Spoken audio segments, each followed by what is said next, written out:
موضوع الدرس في إثبات الوحدانية والقدرة الكاملة لله تعالى سبحانه، سورة الشورى، تفسير ابن كثير۔ الحمد لله رب العالمين، والصلاة والسلام على أشرف الأنبياء وسيد المرسلين سيدنا محمد وعلى آله وأصحابه أجمعين۔ اللهم صل على سيدنا محمد وعلى آل سيدنا محمد كما صليت على إبراهيم وعلى آل إبراهيم في العالمين إنك حميد مجيد۔ أعوذ بالله من الشيطان الرجيم، بسم الله الرحمن الرحيم۔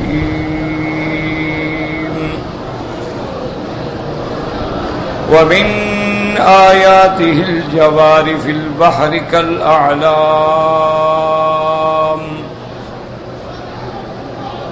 إن يشأ يسكن الريح فيظللن رواكد على ظهره إن في ذلك لآيات لكل صبار شكور۔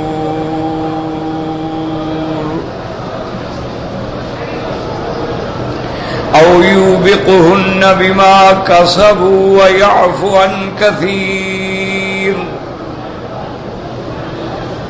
ويعلم الذين يجادلون في آياتنا ما لهم من محيص۔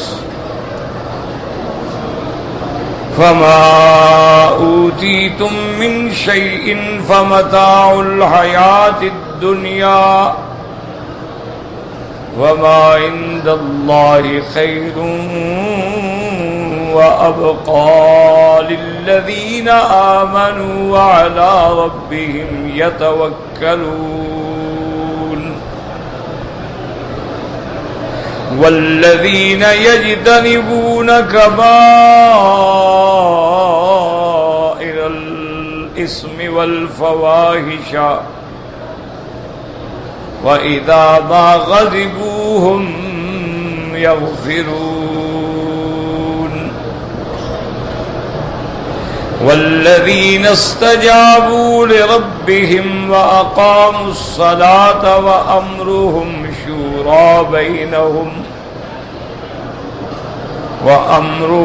شورى بينهم ومما رزقناهم ينفقون۔ والذين إذا أصابهم البغي هم ينتصرون۔ اللہ تبارک و تعالی نے کلام مقدس کی ان آیات مبارکہ میں اپنی قدرت کاملہ کی نشانیاں بیان فرمائی۔ جیسا آپ نے سابقہ آیات میں پڑھا ہے کہ وَمِنْ آيَاتِهِ خَلْقُ السَّمَاوَاتِ وَالْأَرْضِ وَمَا بَثَّ فِيهِمَا مِنْ دَابَّةٍ، اس کی قدرت کاملہ کی نشانیوں میں سے ہے آسمان زمین کا بنانا، پھر اس میں ہر جاندار کا پھیلانا، اور وہ جب چاہیں گے تو ان کو دوبارہ اکٹھا کرنے پہ بھی قادر ہیں۔ وَهُوَ عَلَى جَمْعِهِمْ إِذَا يَشَاءُ قَدِيرٌ۔ اسی طرح قرآن میں بہت ساری آیات۔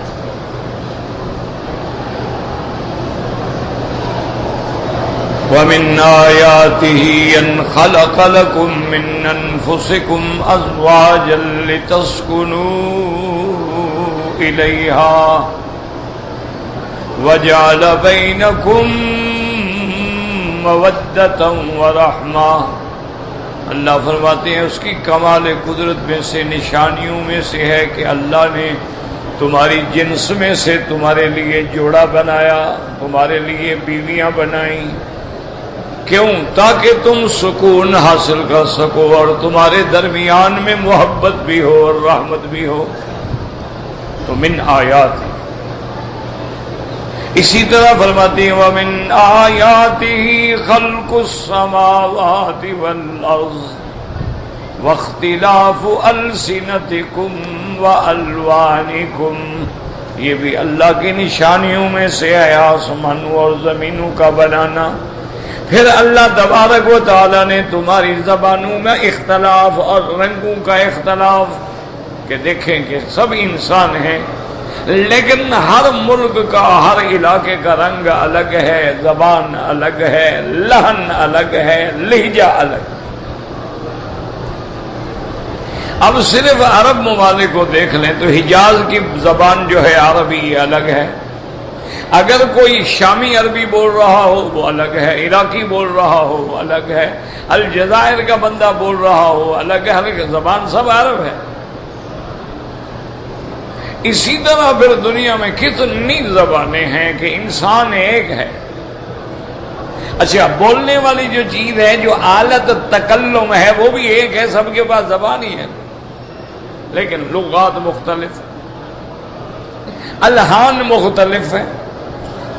اردو بولنے والوں کا اپنا ایک انداز ہے، پنجابی کا اپنا ہے، سرائکی کا اپنا ہے، سندھی کا اپنا ہے، پشتو کا اپنا ہے، تاجک کا اپنا ہے، ہر قسم کی زبانیں ہیں۔ تو اللہ نے یہ بھی تو میری قدرت کے کمال پہ دلالت ہے کہ انسان ایک ہے، مادہ ایک ہے، کہ تمام انسان جو ہیں ان کو اللہ نے ایک پانی سے پیدا کیا، لیکن ان کے اندر پھر اختلاف دیکھیں۔ اچھا، رنگ بھی الگ ہیں کہ جناب اب جتنا یورپین علاقے ہیں یا آپ کے ٹھنڈے علاقے سب گورے ہیں، جتنا افریقن علاقے ہیں گرم سب کالے ہیں، جتنے معتدل علاقے ہیں کہ 6 مہینے سردی پڑتی ہے 6 مہینے گرمی ہوتی ہے، وہاں رنگ بھی گندم گون ہے۔ اور پھر دیکھیں کہ انسان اللہ کی قدرت ملاحظہ فرمائیں کہ کوئی آدمی ماشاءاللہ 6 فٹ قد ہے، کسی کا 5.5 ہے، کسی کا 5 ہے۔ اچھا، بعض ملک ایسے ہیں کہ ماشاءاللہ 3.5 فٹ کے ہیں، سارے چھوٹے چھوٹے قد ہیں۔ تو یہ بھی اللہ کی نشانیوں میں سے، لیکن شرط یہ ہے کہ جو ان نشانیوں میں غور کرے۔ اگر آدمی غور ہی نہ کرے تو پھر کیا فائدہ؟ اسی لیے قرآن بار بار تنبیہ کرتا ہے، ان فی ذالک لآیات لقوم یتفکرون، ان میں نشانیاں ہیں لیکن ان کے لیے جو فکر کریں۔ ان فی ذالک لآیات لقوم یعقلون، کہیں فرماتے ہیں نشانیاں ہیں لیکن ان لوگوں کے لیے جو اپنے عقل سے سمجھنے کی کوشش کریں۔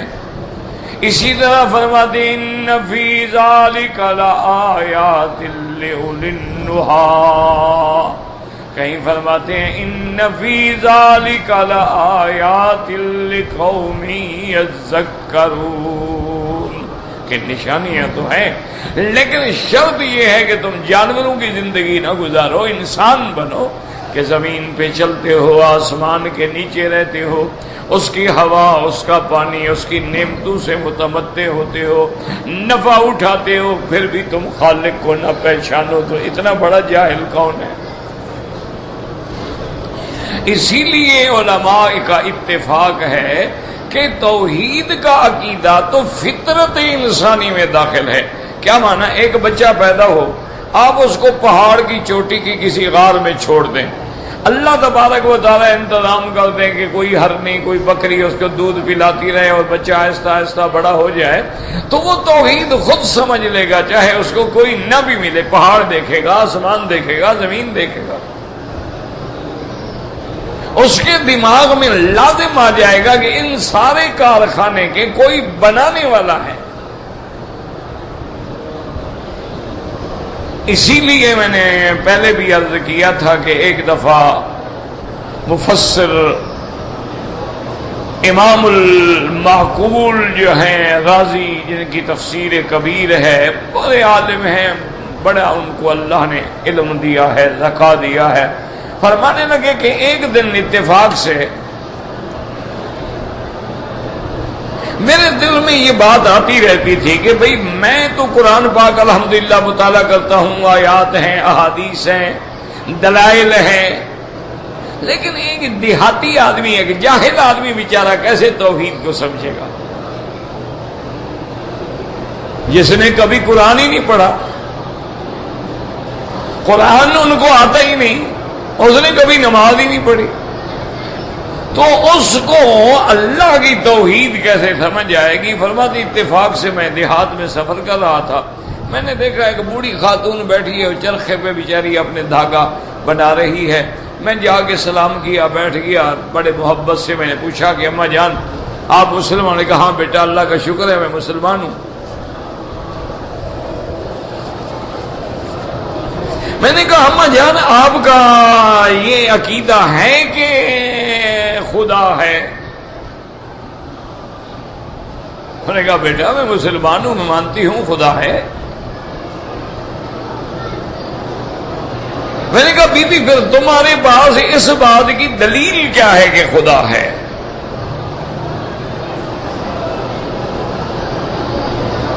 تو راضی رحمت اللہ علیہ فرماتے ہیں اس بوڑھی عورت نے میری طرف دیکھا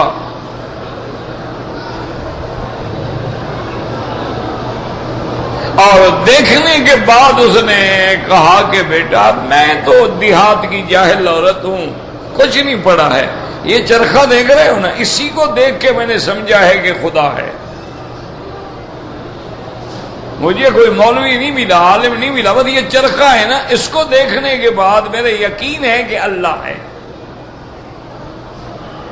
نے کہا بی بی وہ کہتے ہیں؟ اللہ کے بندے دیکھو یہ چرخہ ہے، میں جب تک نہ چلاؤں یہ نہیں چلتا، میں ہاتھ روک لوں یہ رک جاتا ہے، میں دھاگا نہ جوڑوں تو دھاگا ٹوٹ جاتا ہے، تو اگر اتنا چھوٹا سا چرخہ جو ہے یہ چلانے والے کے بغیر نہیں چل سکتا، تو یہ نظام عالم کا چرخہ بغیر چلانے والے کے چل رہا ہے، یہ کیسے ہو سکتا؟ میں نے کہا اچھا بی بی یہ بات تو ٹھیک ہے تمہاری کہ خدا ہے جو اس عالم کو چلا رہا ہے، خدا ہے، لیکن ہو سکتا ہے کہ دو خدا ہوں، جیسے بعض باطل فرقوں کا یہ عقیدہ ہے نا کہ خدا دو ہے، وہ کہتے ہیں کہ دو خدا ہیں، ایک کا نام یزداں ہے اور ایک کا نام اہرمن ہے۔ کیا مانا؟ ایک خدا ہے جو بھلائی پیدا کرتا ہے، خیر پیدا کرتا ہے، ایک خدا ہے جو شر پیدا کرتا ہے۔ وہ کہتے ہیں ایک خدا کہتے خیر بھی پیدا کرے شر بھی پیدا کرے، ان کا عقیدہ ہے کہ دو خدا۔ تو اس بڑھیا نے کہا، اس نے کہا کہ بیٹا بات یہ ہے کہ میرا عقیدہ ہے خدا ہے اور ایک ہے۔ میں نے کہا بی بی اس پہ کیا دلیل؟ نے کہا خدا کے بندے دیکھو یہ چرخہ ہے نا، اس کو میں یوں چلا رہی ہوں، اگر ہم دو عورتیں ایک ادھر بیٹھ جائے ایک ادھر بیٹھ جائے، وہ کہے نہیں یوں چلاؤ، میں کہوں نہیں یوں چلاؤ، نتیجہ کیا نکلے گا کہ چرخہ ٹوٹ جائے گا۔ اچھا اگر ہم دونوں اتفاق کر کے ایک طرف چلائیں تو پھر ایک ہی چلا سکتا ہے، دو کیوں چلائیں؟ اتفاق میں دوسرے کی ضرورت نہیں ہے، اختلاف میں یہ ٹوٹ جائے گا، دھاگا تو کبھی نہیں بنے گا، میں کہوں یوں پھیرو وہ کہے نہیں یوں پھیرو۔ تو اگر خدا دو ہوتے تو یہ نظام کیسے قائم رہتا؟ ایک کہتا ابھی سورج نکالو تو کہتا نہیں مت نکالو، ایک کہتا ہے اس بندے کا موت کا وقت آ گیا ہوگا، نہیں نہیں مت مارو اس کو یہ رہنے دو، تو پھر تو نظام درہم برہم ہو جاتا۔ تو اس لیے ہمیشہ یاد رکھیں کہ توحید جو ہے وہ جیسے کسی شاعر نے کہا نا وفی کل شیء لہ آیۃ، ہر چیز میں اس کی نشانیاں ہیں، تدل علی انہ واحد، ستاروں پہ نظر ڈالو، چاند پہ نظر ڈالو، سورج پہ نظر ڈالو، آسمانوں پہ نظر ڈالو، زمین پہ نظر ڈالو، پہاڑوں پہ نظر ڈالو، دریاؤں پہ نظر ڈالو، ہواؤں پہ نظر ڈالو، گلزاروں پہ نظر ڈالو، ہر چیز چیخ چیخ کے کہہ رہی ہے کہ خدا ہے۔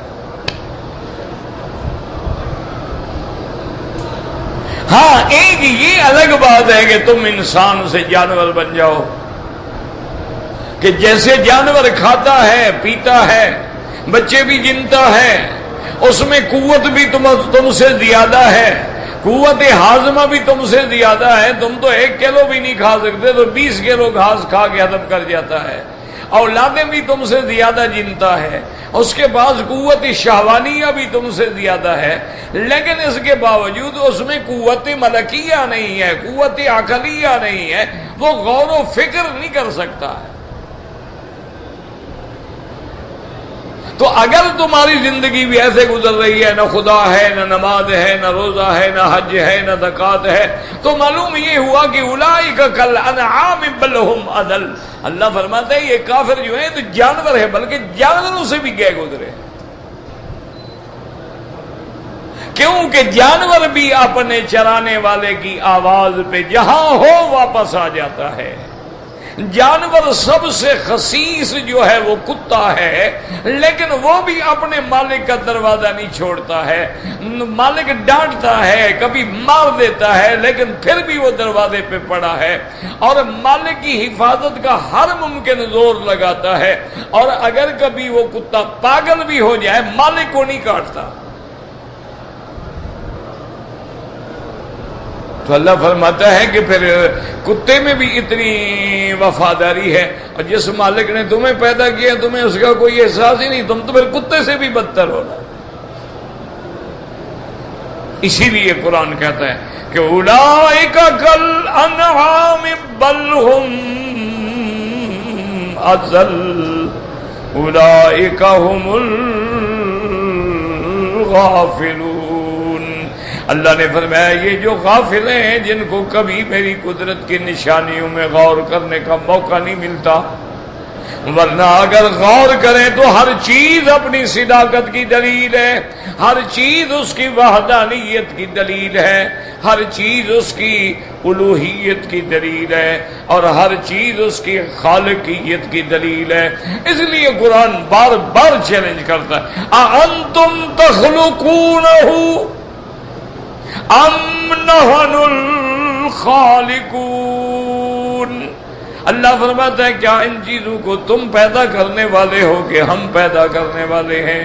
اللہ فرماتا ہے میرے بندے جب تم ہل چلاتے ہو، زمین میں بیج ڈالتے ہو، بیج ڈالنا، ہل چلانا ظاہری اسباب کے تابع تیرا کام ہے، لیکن اس دانے دانے کی حفاظت کرنا اور پھر اس کے اندر سے شاخیں نکالنا، اور شاخیں بھی 2 نکالنا کہ ایک زمین کے نیچے جائے ایک باہر نکلے۔ اس لیے قرآن کہتا ہے کبھی غور کیا وہ کون ہے؟ اَأَنْتُمْ تَزْرَعُونَهُ أَمْ نَحْنُ الزَّارِعُونَ۔ اللہ فرماتے ہیں میرے بندے تم نے کبھی غور کیا ہے کھجور کی اتنی گٹھلی ہوتی ہے چھوٹی سی، تم جا کے مٹی میں دفن کر دیتے ہو، اس سے کتنے لمبے لمبے 20 گز لمبے کھجوروں کے درخت میں پیدا کر دیتا ہو۔ تم نے تو ایک گٹھلی رکھی تھی نا۔ اس لیے قرآن تمہیں نشانیوں کی طرف بار بار بلاتا ہے کہ میری نشانیوں میں غور کرو۔ اسی لیے ہمیشہ یاد رکھیں علماء نے لکھا ہے کہ جو اللہ تبارک و تعالیٰ کے بندے ہیں وہ ہر وقت اس کے ذکر میں ہیں یا پھر اس کی فکر میں ہیں۔ کیا معنی؟ یا ذکر ہے، قرآن ہے، نماز ہے، حدیث ہے، تلاوت ہے، یا پھر سوچ گئے ہیں اللہ کی قدرتوں کے کمالات۔ دیکھو نا یہ ایک حرم شریف کے ایک ٹکڑے کی چھت ہے، دیکھو کتنا خرچ آیا ہوگا، اور جس نے پوری کائنات پہ چھت ڈال دی ہے، اور وہ چھت بھی ایسی محفوظ ڈالی ہے کہ جس کو ہزاروں سال گزر گئے آج تک کسی نہ ترمیم کی ضرورت ہے، نہ اس کی حفاظت کی ضرورت ہے، نہ اس کے پالش کرنے کی ضرورت ہے، وہ اپنے نظام پہ قائم ہے، اور جب اللہ حکم دیں گے تو ریزہ ریزہ ہو کر ٹوٹ جائے گا۔ اسی لیے یہ ساری آیات تم پڑھ رہے ہو لیکن شرط یہ ہے کہ قرآن میں غور کرو. بہت سارے لوگ ہیں قرآن پڑھتے ہیں, وہ حدیث پاک میں آتا ہے رب قاری القرآن یقرأ القرآن والقرآن یلعنہ, کہ بعض پڑھنے والے ایسے بھی ہوتے ہیں کہ قرآن پڑھ رہے ہوتے ہیں اور قرآن ان کو لعنت کر رہا ہوتا ہے. حدیث رسول اللہ ہے, یہ مولوی کی بات نہیں ہے کہ قرآن پڑھ رہا ہے. صحابہ حیران ہو گئے کہ یا رسول اللہ قرآن پڑھ رہا ہے, قرآن کیسے اس کو لعنت کرے؟ آپ نے فرمایا دیکھو قرآن میں آتا ہے کہ لعنت اللہ علی الظالمین, لعنت اللہ علی الکاذبین, جھوٹوں پہ اللہ کی لعنت. قرآن بھی پڑھ رہا ہے اور جھوٹ بھی بولتا ہے, تو قرآن لعنت کر رہا ہے کہ نہیں کر رہا ہے؟ قرآن کہتے ہیں ظلم کرنے والوں پہ اللہ کی لعنت ہے. یہ قرآن بھی پڑھ رہا ہے اور ظلم بھی کر رہا ہے.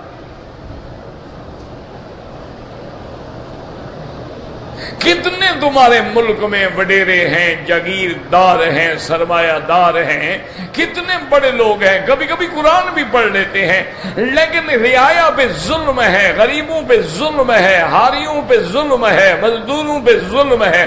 یعنی کام لینے کے لیے مزدوروں کو زنجیروں میں باندھا ہوا ہے, زنجیروں میں جکڑا ہوا ہے, اور کام نہ کرے تو اوپر سپروائزر ہیں, ملازم ہیں, مینیجر ہیں, جو کوڑے مار مار کے اس کی جان نکال دیتے ہیں. اگر کوئی بیچارہ جان نکال کے بھاگ جائے تو اس کو جہاں ملے گولی مار کے دریاؤں میں ڈال دیتے ہیں, بٹھیوں میں ڈال دیتے ہیں, زندہ جلا دیتے ہیں. ایک بہت بڑا زمیندار تھے, اللہ معاف کرے, وہ تو اپنے مخالفین کو وہ قتل کر کے ٹکڑے ٹکڑے کر کے دیگ چڑھا دیتا تھا بڑی, اس کے اندر ڈال دیتا پانی میں. وہ پانی میں کھولتے کھولتے کھولتے جب پانی بن جاتا اپنے اونٹوں کو پلا دیتا تھا. کہتا جی اونٹ کو ذرا طاقت ملتی ہے, 2-4 بندے مار کے پلانے پڑتے ہیں.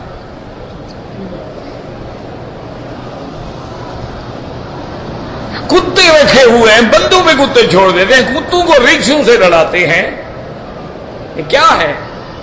یہ انسانوں کا کام ہے. اللہ نے اسی لیے تمہیں پیدا کیا تھا کہ دنیا میں جا کے ریچھ اور کتے لڑاؤ, مرغے لڑاؤ, بٹیرے لڑاؤ. اسی لیے خدا نے بنایا تھا تمہیں. اور ان پر پھر یہ ہے کہ لاکھوں روپے کی بازیاں لگتی ہیں. ایک کتا جو ہے 5 لاکھ 10 لاکھ 20 لاکھ میں آتا ہے, اور کتے پجیروں پہ بیٹھتے ہیں. اس کو نہانے کے لیے شیمپو بھی الگ ہے, کھلانے کے لیے غذا بھی الگ ہے, ڈاکٹر بھی موجود ہے کہ کہیں کتے کو نزلہ زکام نہ ہو جائے. اور غریب لوگ جو ہیں بیچارے, نہ پانی خالص ہے نہ غذا خالص ہے, وہ سارے کے سارے تقریباً 100 میں سے 80% آدمی جو ہے آپ کے ہیپاٹائٹس اے میں, بی میں, سی میں مبتلا ہے. گندا پانی ہے شہروں کے اندر, ادھر گٹر کا پانی ہے, ادھر تمہارا پانی ہے. نل لیک ہو گئے ہیں, سیوریج لیک ہو گئے, ایک دوسرے میں مل رہے ہیں, وہی مسلمان پی رہا ہے.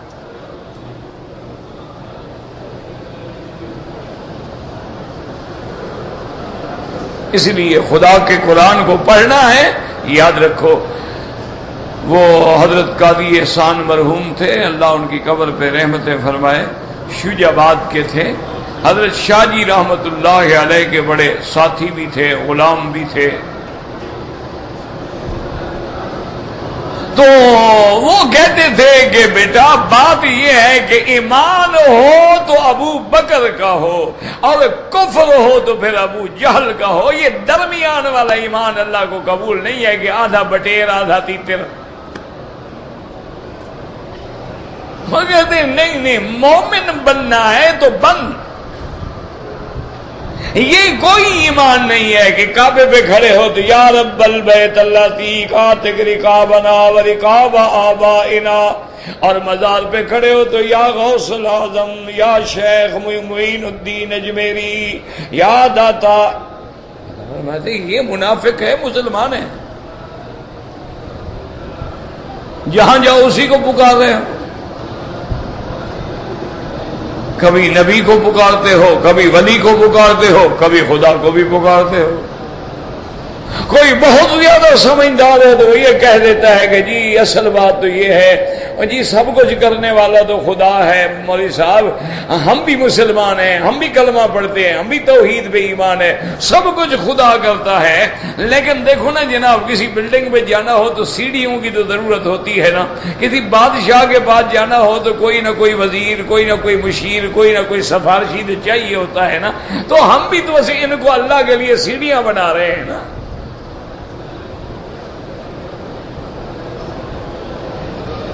بات سمجھو، پہلی بات تو یہ سمجھو کہ جیسے بادشاہ کے لیے سفارش ضروری ہے، واسطہ ضروری ہے، اللہ نے فرمایا میرے بندے تو نے مجھے دنیا کے بادشاہوں کے مثال دی ہے، میں تو بے مثل ہوں، جب تو نے مثال دی تم تو کافر ہو گئے، پھر مانگ کیا رہے ہو؟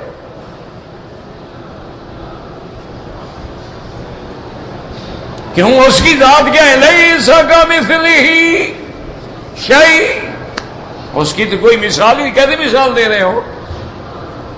اور فرمایا تم سیڑھیاں لگا کے جو بلڈنگ پہ چڑھ رہے ہو وہ تو وہاں چڑھنے کی ضرورت ہوتی ہے جو بادشاہ دور بیٹھا ہو، میں تو تیری شاہ رگ سے بھی زیادہ قریب ہوں، کہاں سیڑھیاں لگاؤ گے؟ نحن اقرب الیہ من حبل الورید، میں تو تیری شاہ رگ سے بھی زیادہ قریب ہوں، اور تم جہاں ہو میں وہاں ہوں، اگر تم 3 ہو تو چوتھا میں ہوں، تم 4 ہو تو 5واں میں ہوں، وَهُوَ مَعَكُمْ معیت علمی ہے، معیت نصرت ہے، تم غار میں ہو تو میں ساتھ ہوں، تم جنگل میں ہو تو میں ساتھ ہوں، تو جب میں تمہارے اتنا قریب ہوں، اچھا پھر قریب ہو لیکن ناراض ہو، قریب ہو لیکن بات نہ سنتا ہو، فرمایا میں نے تو تمہیں حکم دیا ہے کہ مجھے مانگو، ادعونی۔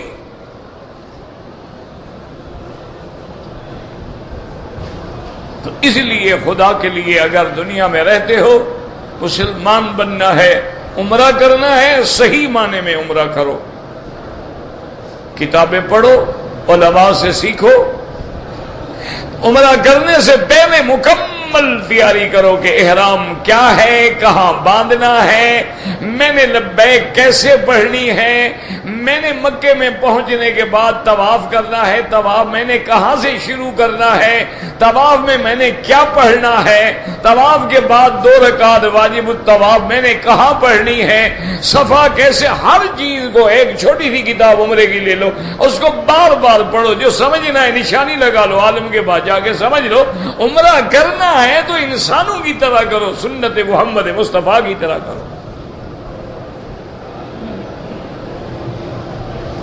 یہ نہیں ہے کہ جناب ہم عمرے پہ جا رہے ہو جی چادری ہمارے سامان میں رہ گئی تھی اور سامان جہاد والوں کے پاس چلا گیا، ہم کیا کرتے، ہم تو پھر جدے آ گئے۔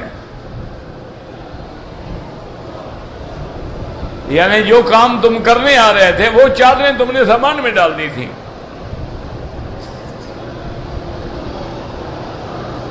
اب جناب ہم جناب وہ جدے سے آ گئے، پھر بڑے تھک گئے تھے، رات کے جاگے ہوئے تھے، پھر ہم نے احرام اتار دیا ہوٹل میں اور جناب اپنا سلیپنگ گاؤن پہن کے سو گئے، صبح کو جناب پھر ہم نے دوبارہ غسل کیا اور پھر مسجد عائشہ سے جا کے عمرہ باندھا۔ او شریف آدمی، تمہارا تو عمرہ برباد ہو گیا۔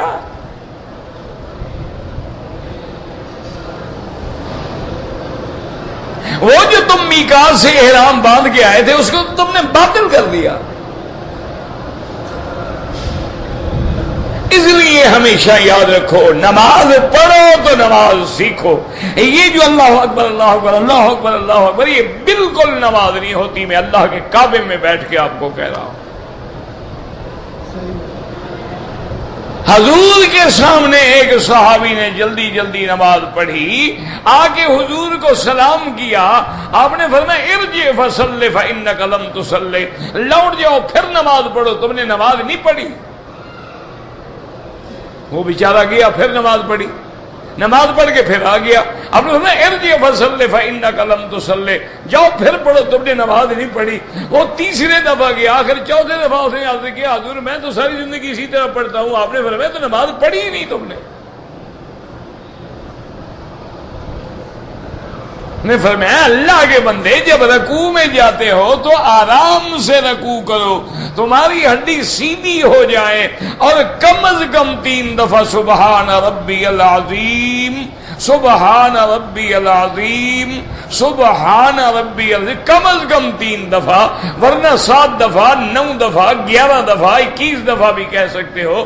پھر جب کھڑے ہو تو سمع اللہ لمن حمدہ، ربنا لک الحمد حمدا کثیرا طیبا مبارکا کما یحب ربنا ویرضی۔ تمہاری ہڈی، پھر تم آرام سے سجدے میں جاؤ اور اپنے ہاتھ زمین پہ نہ پھیلاؤ، بلکہ اپنے ہاتھ اٹھا کے آرام سے سجدہ کرو، اسی حتی تطمئن ساجدا۔ آپ نے فرمایا ہر جوڑ اپنے اپنے مقام پہ آ جائے، انتہائی اطمینان سے سجدہ کرو، پھر سجدے سے اٹھ کے آرام سے بیٹھو، رب اغفر لی وارحمنی وارزقنی واہدنی واعف عنی، پھر دوبارہ سجدہ کرو۔ اگر تم اس طرح آرام سے نماز نہیں پڑھو گے تو نماز پڑھنے کا فائدہ ہی کوئی نہیں۔ آپ نے فرمایا تم ایسے نماز پڑھتی ہو جیسے مرغا دانے چگتا ہے، یہ کون سی نماز ہے؟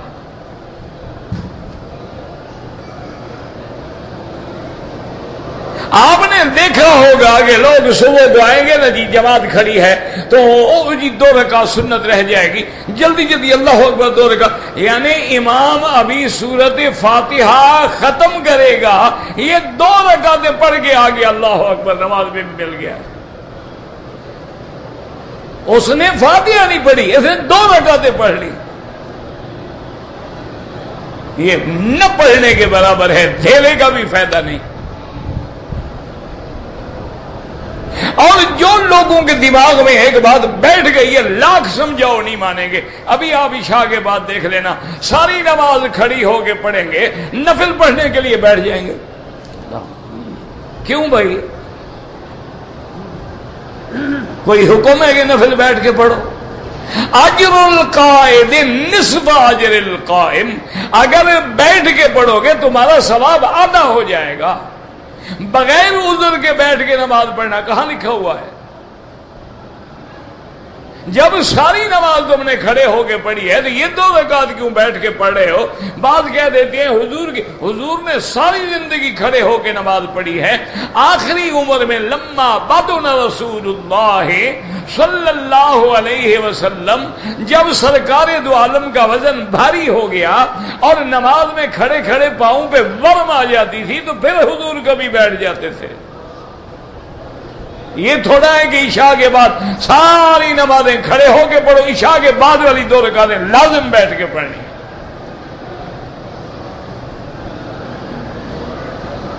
اور یاد رکھو کہ جب امام کہتا ہے السلام علیکم ورحمۃ اللہ، حاجی صاحب تو حجر اسود پہ پہنچ گیا ہوتا ہے، نماز تو برباد ہوگی، ختم ہوگی، السلام علیکم دوبارہ پڑھو۔ امام سے جو سبقت کر گیا نماز باطل۔ اور امام کو سلام تو مکمل کرنے دو، پھر کہو السلام علیکم۔ ابھی امام نے السلام علیکم حجر اسود پہ پہنچا ہوا ہے۔ اس عمرے کا میرا عزیز یاد رکھو، دھیلے کا فائدہ نہیں، نہ پیسہ خرچ کرو، نہ وقت ضائع کرو، کوئی فائدہ نہیں۔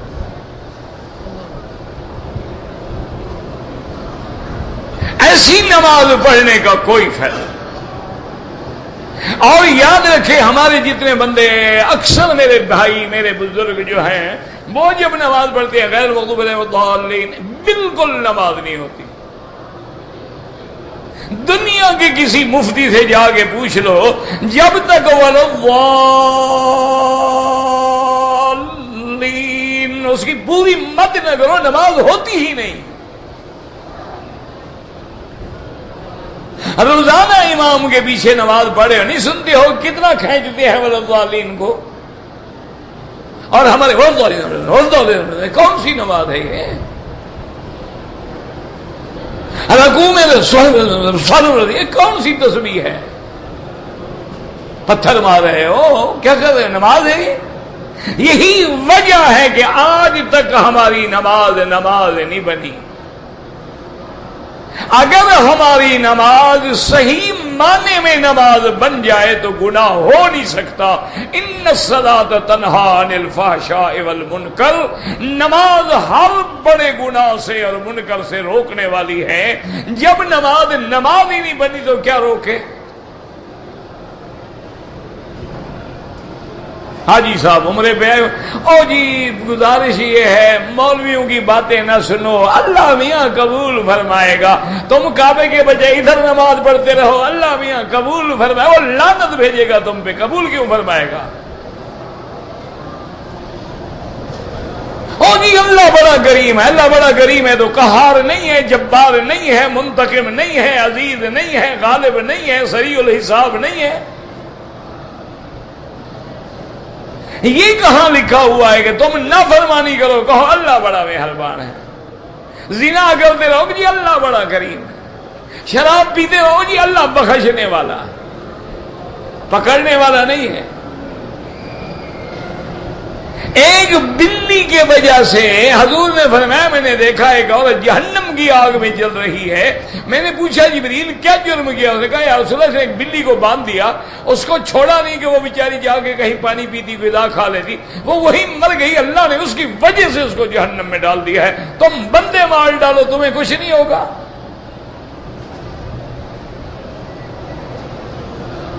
اس لیے خدا کے لیے قرآن پڑھو، 4 آیتیں پڑھو لیکن قرآن صحیح پڑھو اور غور کرو. رکعتیں تہجد میں صرف 2 رکعت پڑھ لو لیکن انسانوں کی طرح پڑھو. 8 رکعت نہیں پڑھ سکتے کوئی حال نہیں، 2 رکعت پڑھ لو. 10 طواف نہ کرو لوگوں کو دکھانے کے لیے. میں جناب روزانہ 10 طواف کرتا ہوں. کہ شریف آدمی نے تم سے پوچھا ہے؟ ریا کیا، نماز دعا عمل باطل کرتے ہو، اللہ قبول فرمائے گا. لوگوں کو بتانے کے لیے دکھانے کے لیے کرتے ہو. ایک طواف کرو لیکن انسانوں کی طرح سنت کے مطابق کہ حجر اسود سے شروع ہو، نظر نیچے ہو، تیرے 7 چکر ختم ہو جائیں، کسی غیر محرم عورت پہ نظر نہ پڑے، پھر سمجھو میرا طواف ہو گیا ہے. اگر سارے طواف میں یہی غور کرے یار ماشاءاللہ قد تو بڑا لمبا ہے، لڑکی لگتی بڑی خوبصورت ہے، پاؤں بھی چمک رہے ہیں، کپڑا بھی ٹھیک ہے، ٹانگیں بھی نظر آ رہی ہیں، پھر طواف نہیں ہے، اللہ کے عذاب کو دعوت دے رہے ہیں. پھر تمہاری مرضی ہے، باقی ہم تو چیختے رہیں گے، کہتے رہیں. اس لیے اللہ فرماتے ہیں وَمِنْ آيَاتِهِ الْجَوَارِ فِي الْبَحْرِ کَالْأَعْلَامِ. اللہ فرماتے ہیں میرے بندے میری نشانیوں میں سے ہے یہ کشتیاں دیکھو سمندر میں جو پہاڑوں کی طرح کھڑی ہیں، بڑی بڑی کشتیاں ہیں. اور پہلے زمانے میں بادبانی کشتیاں تھیں جن کے ساتھ کپڑے لگائے جاتے تھے، ہوا کے زور پہ چلنے والی. فرمایا یشاء یسکن الریح فیظللن رواکد علی ظہرہ. اگر ہم چاہیں ہوا کو روک دیں اور یہ پانی کی سطح پہ کھڑی رہیں، میری مرضی، میرا حکم ہوتا ہے تو چلیں گی. اب آپ کہیں کہ آج کل تو مشینوں سے چلتی ہیں، ان مشینوں کو چلانے والا بھی تو انسان ہے اور انسان کو بنانے والا اللہ تبارک و تعالی ہے. اگر وہ چاہے تیرے بنانے والے کو پاگل کر دے تو کیسے چلے گا؟ ہوائی جہاز اڑانے والا بندہ ہے، اللہ چاہے دماغ اس کا چھین لے، نظر چھین لے تو انجام کیا ہوگا؟ اس لیے یہ اس دور کی بات ہے کہ اس زمانے میں جو کشتیاں تھیں وہ ہواؤں پہ چلتی تھیں. اللہ نے فرمایا ظالمو اگر ہم چاہیں ہوا روک دیں، یشاء یسکن الریح فیظللن رواکد علی ظہرہ ان فی ذلک لآیات لکل صبار شکور. اس میں نشانیاں ہیں. پانی پیدا کیا، دریا پیدا کیے، تمہیں کشتی بنانا سکھایا، تمہیں چلانا سکھایا، پھر تیرے کشتیوں کے لیے میں نے ہوا چلائی. یہ اس میں نشانیاں ہیں، لیکن ہر اس بندے کے لیے سب صبار، جو ہر مصیبت پہ صبر کرنے والا اور ہر نعمت پہ اللہ کا شکر کرنے والا ہے۔ اگر نہ شکرہ ہے، بے صبرہ ہے، تو اس کے لیے کیا نشانی ہے؟ ان فی ذالک لآیات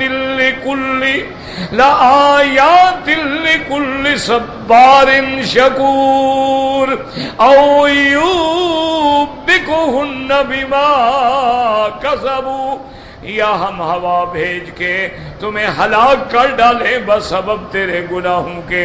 یہ تو میری شان ہے کہ میں بہت تیری غلطیوں سے درگزر کر دیتا ہوں۔ وَيَعْلَمَ الَّذِينَ يُجَادِلُونَ فِي آيَاتِنَا مَا لَهُم مِّن مَّحِيصٍ، اللہ نے فرمایا وہ جانتے ہیں جو میری آیات میں جھگڑتے ہیں، جو قرآن کی مخالفت کرتے ہیں، جو میرے احکام پہ اعتراض کرتے ہیں، اللہ نے فرمایا جانتے ہیں کہ جب میرا عذاب آیا ان کے لیے کوئی ٹھکانہ نہیں، ان کو میرے عذاب سے کوئی بچانے والا نہیں، ان کو میرے عذاب سے کوئی نکالنے والا نہیں، یہ وہ جانتے ہیں، ان کو بھی پتا ہے۔ لیکن دنیا کی زندگانی میں اور دنیا کی لذت میں آ کے خدا کو بھولے ہوئے ہیں۔ فما اوتیتم من شیء، اور جو کچھ تم کو ملا ہے، فمتاع الحیات الدنیا، یہ زندگانی دنیا میں نفع اٹھانے کی چند روزہ بات ہے۔ وما عند اللہ خیر وَأَبْقَى، اور جو تیرے اللہ کے پاس ہے وہ بہتر بھی ہے اور ہمیشہ رہنے والا بھی ہے، لیکن ملے گا کس کو؟ لِلَّذِينَ آمَنُوا وَعَلَىٰ رَبِّهِمْ يَتَوَكَّلُونَ، وہ ان کو ملے گا جو اللہ پر ایمان لاتے ہیں اور اللہ پہ سہارا کرتے ہیں، اللہ پہ بھروسہ کرتے ہیں، اللہ پہ توکل کرتے ہیں۔ اللہم اجعلنا من الصابرین واجعلنا من الشاکرین واجعلنا من عبادک الصالحین واجعلنا من المتوکلین علیک منیبین الیک برحمتک یا ارحم الراحمین۔ اللہ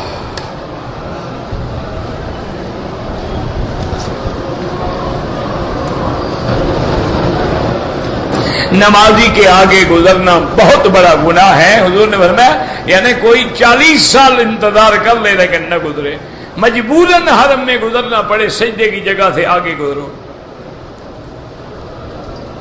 اگر مرد نماز پڑھے، عورتیں بھی قریب نماز پڑھتی، کوئی اثر نہیں ہوتا، لیکن اگر ایک نماز ہے جیسے ہم عشاء کی نماز پڑھیں، اب اگر عورت آگے ہے یا محاذات میں ہے تو امام ابو حنیفہ رحمۃ اللہ علیہ کے نزدیک نماز باطل ہو جاتی۔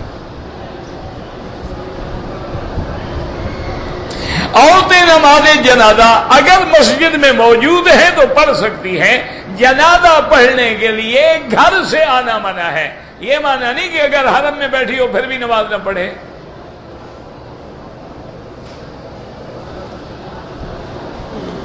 عصر کی نماز کے بعد امام ابو حنیفہ رحمۃ اللہ علیہ فرماتے ہیں طواف کرتا رہے لیکن 2 رکعت مغرب کے بعد پڑھے۔ امام احمد ابن حنبل رحمۃ اللہ علیہ کے نزدیک اللہ کے حرم میں ہر وقت نماز جائز ہے۔ طواف کرنے کی بھی کوئی دعا ہے؟ یہی طواف تو دعا ہے نا، سبحان اللہ الحمدللہ ربنا آتے ہیں، یہ دعا نہیں تو اور کیا دعا ہے؟ مطاف کی جگہ جو ہے مسجد کے حکم میں، سارا مکہ مسجد کے حکم میں ہے۔ بیت اللہ کے اندر جو زمزم ہے ہم بوتل میں لے کے گھر جا کے پئیں، کوئی حرج نہیں، پینے کے لیے ہی ہے۔ عمرے کے لیے ہم رات کو مکے پہنچے تھے، پھر سو گئے، تھک گئے تھے، پتہ نہیں نیند میں کپڑا منہ پہ، جب پتہ ہی نہیں تو مجھ پوچھنے کی ضرورت نہیں، تمہارا جرم ہی نہیں۔ جب آدمی نیند میں اس کو پتہ ہی نہیں، اس پر کیا جرم ہے؟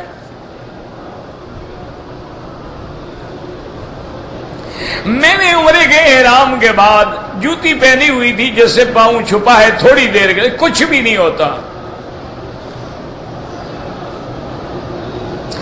عشاء کی نماز کے بعد اگر حتیم میں جائے تو پہلے 2 رکعت پڑھے، اس کی مرضی ہے، 2 رکعت پڑھے، 4 پڑھے، 10 پڑھے، نہ پڑھے، جا کے بیٹھا رہے۔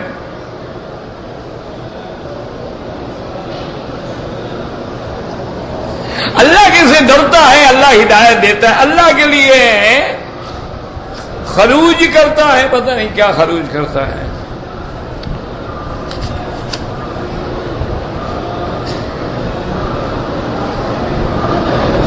میرا عمرہ تو ہو گیا ہے ماشاءاللہ، لیکن صرف صفا مروہ کے میں نے 14 چکر لگا ہے ماشاءاللہ۔ کیسے ہو گیا عمرہ آپ کا؟ آپ نے صفا سے شروع کر کے مروہ پہ ختم کرنا تھا۔ اب علاج یہ ہے کہ دوبارہ ایک نفلی طواف کر کے صفا مروہ دوڑو صحیح طریقے سے، صفا سے شروع کرو، مروہ پہ ختم کرو، اور نیت یہ کرو کہ اللہ جو میں نے غلطی کی ہے اس کی اصلاح کر رہا ہوں، ورنہ دم دینی ہوگی۔ مسلمان تکلیف میں کیوں ہے؟ مسلمان جو ہے، مسلمان ہوگا تکلیف تو ہوگی۔ حسب الناس ان یترکوا ان یقولوا آمنا وهم لا یفتنون، کیا تم خیال کرتے ہو ایمان لاؤ گے تمہیں رگڑا نہیں لگے گا؟ رگڑا تو لگے گا۔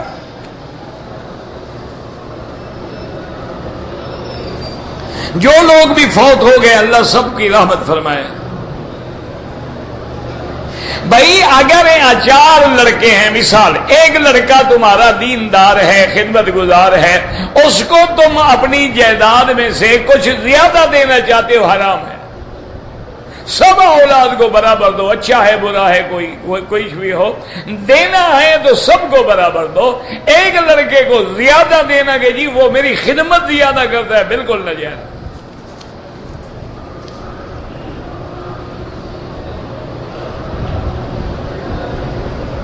اذان کے وقت طواف شروع کر دیا ہے، لوگ نفل نماز پڑھتے رہیں، آپ کر رہے ہیں، جب تکبیر کا وقت آئے روک دیں۔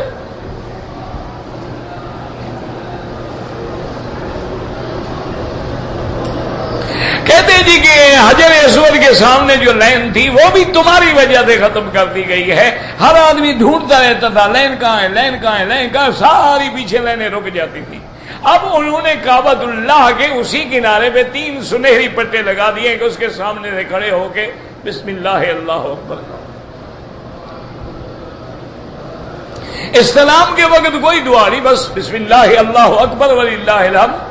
بعض علماء نے لکھا ہے کہ اللہم ایمان بکتابک وفان بعہدک وتصدیق، تو بس یہ کوئی ضروری نہیں۔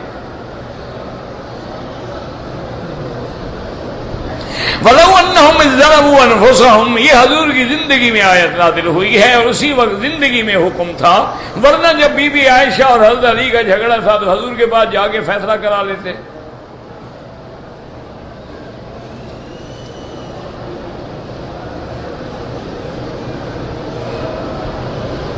یہ مجھے تو پڑھا نہیں جاتا حضرت آپ نے کیا لکھا ہے۔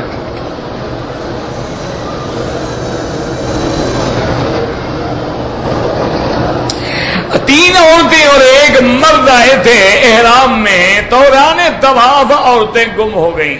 مرد نے پریشانی میں 3 بجے ماں خواتین لا علمی احرام کھول دیا، ماشاءاللہ دم بھی پڑ گئی، عمرہ بھی قضا کرو۔ پریشانی میں تمہیں احرام کھول کے پریشانی ٹل گئی، کیا بے وقوفی ہے۔ مسجد کا سامان جو ہے وہ مسجد کا کیا سامان ہے؟ مقصد قالین ہے، کیا ہے؟ اگر وہ کوئی چیز وہاں کولر ہے رکھا ہے، سب پانی پی سکتے ہیں۔ یہ نہیں ہے مسجد کا سامان کہ مولوی لے جائے، لوگ قالین بچھائے اور روز گھر لے جائے۔ وہ مسجد کا ہے، مولوی کا نہیں ہے۔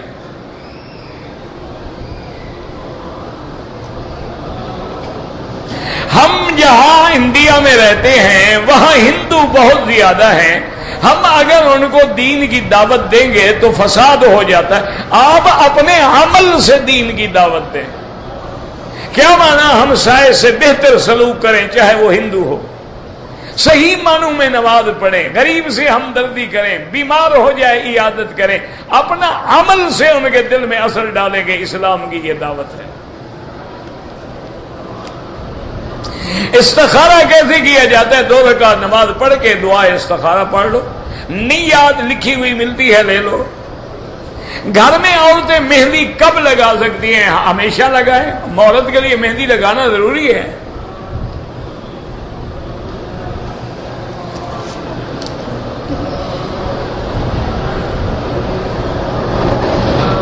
میری والدہ نے ایک لڑکی سے میری منگنی کر دی ہے.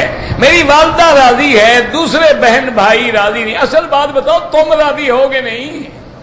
تم راضی ہو تو ٹھیک ہے, نکاح کرو. باقی بہن بھائی کا کیا مسئلہ ہے؟ شادی تم نے کرنی ہے, زندگی تم نے گزارنی ہے, راضی وہ ہوں.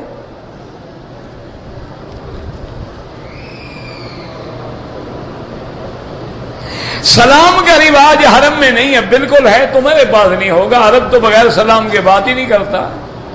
تمہارے ہاں رواج نہیں ہوگا. عرب تو ہر بات میں سلام کہتے ہیں.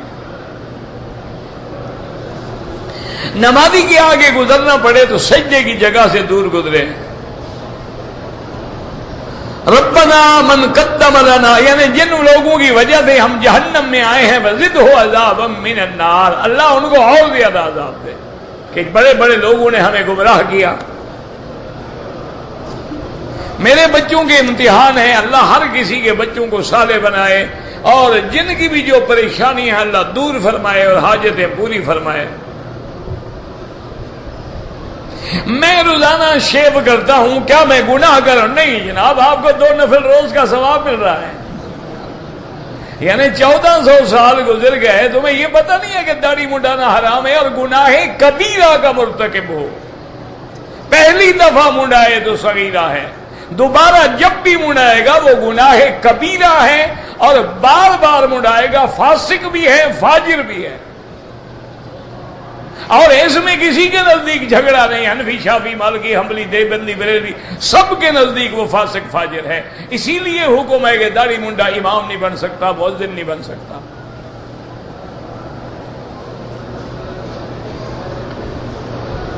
اگر ایک آدمی نے بھول کے صابن سے چہرہ دھو لیا, بہرحال 2-4 ریال صدقہ کر دو, خیرات کر دو.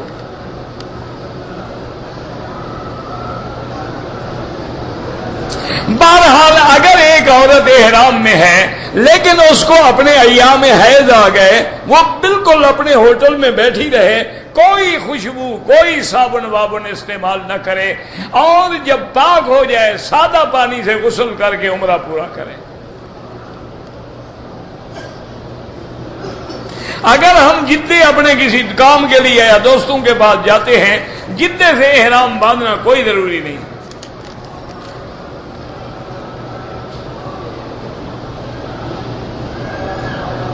کہتے جی آپ کے درس میں بہت بوڑھے آدمی بیٹھتے ہیں اور بڑے گرم ہوتے ہیں, تو بڑھاپے میں یہ تو ہوتا ہے, جب تم بوڑھے ہو کے دیکھ لیں گے تمہارا کیا حال ہے. وہ بھائی جب بندہ بوڑھا ہو جاتا ہے تو عقل ڈھیلی ہو جاتی ہے نا, اس میں کیا ہے, پرزے لوہا بھی ڈھیلا ہو جاتا ہے, یہ تو بندے ہیں بیچارے.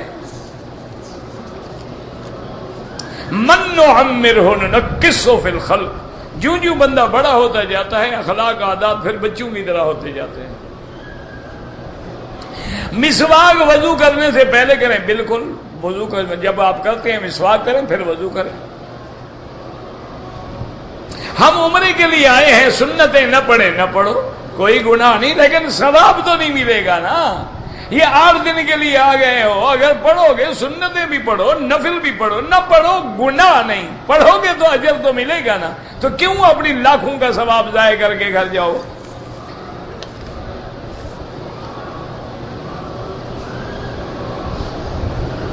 میں نے ایک عمرہ کیا تھا, اس میں تو بال کاٹے تھے. دوسرا عمرہ کیا تو میں نے ناخن اور بال, ناخن تو نہیں کاٹنے ہوتے عمرے میں, عمرے کے بعد بال کاٹنے ہوتے ہیں. تم نے دوسرا عمرہ کیا, بال نہیں کاٹے تو بال بھی کٹواؤ, دم بھی ادا کرو. دوران طواف اگر نماز جنازہ کھڑی ہو جائے, پڑھنا چاہو پڑھ لو, نہ پڑھو تو گناہ نہیں, کیونکہ فرض کفایہ ہے اور لوگ پڑھ رہے ہیں. اگر عشاء کی نماز کے بعد طواف کیا ہے, پہلے طواف کے 2 رکعت پڑھو, بعد میں سنتیں اور اپنی نماز پوری کرو.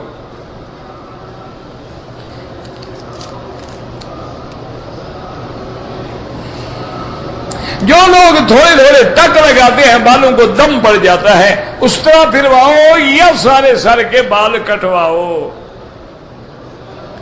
اللہ کے قرآن کو پڑھنے سے بسم اللہ پڑھی جاتی ہے، سورت توبہ میں نہیں پڑھی جاتی، یہ آپ کو غلط فہمی ہے۔ آپ وہاں بھی پڑھ سکتے ہیں، وہ تو انفال اور توبہ کے بارے میں صحابہ میں اختلاف ہو گیا کہ ایک سورت ہے یا دو ہے، اس لیے درمیان میں فاصلہ نہیں رکھا۔ یہ تو نہیں ہے کہ تم نہ پڑھو۔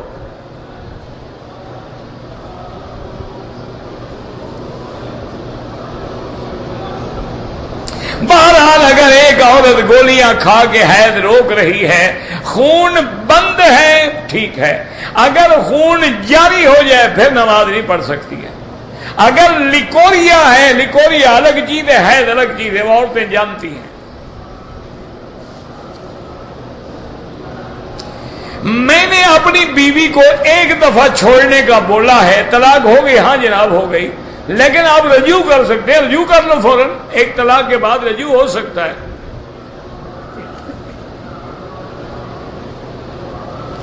کسی آدمی کے پاس مسجد عائشہ یا جیرانہ جانے کا پیسہ نہیں ہے، وہ عمرے کا ثواب حاصل کرنا چاہے، بڑا آسان ہے، فجر کی نماز پڑھ کے حرم میں بیٹھے رہو، قرآن پڑھو، کسی سے بات نہ کرو دنیاوی، جب سورج نکل کے اونچا ہو جائے 4 رکعت نماز پڑھ لو، پورے عمرے کا ثواب ہے۔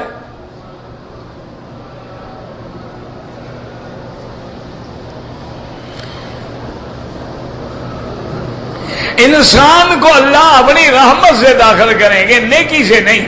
کیوں؟ اگر ہم ساری زندگی نیکی کریں، اس کی ایک نعمت کا بدلہ بھی نہیں دے سکتے۔ قرآن مجید میں دجال کا ذکر ہے، ہر چیز کا ذکر ہے، قرآن پڑھو گے تو مل جائے گا۔ خنزیر کی چربی ہر چیز میں ڈالتے ہیں، بچنے کی کوشش کرو۔ جو حرام سے بچنا چاہیں وہ کافروں کے ملک میں بھی رہ کے حلال کھاتے ہیں۔ مصنوعی بال لگوانے ہیں، لیکن شرط یہ ہے کہ وہ واقعی مصنوعی ہوں، یعنی کسی انسان کے بال نہ ہوں، یا تو تمہارے اپنے ہوں یا پھر مصنوعی ہوں۔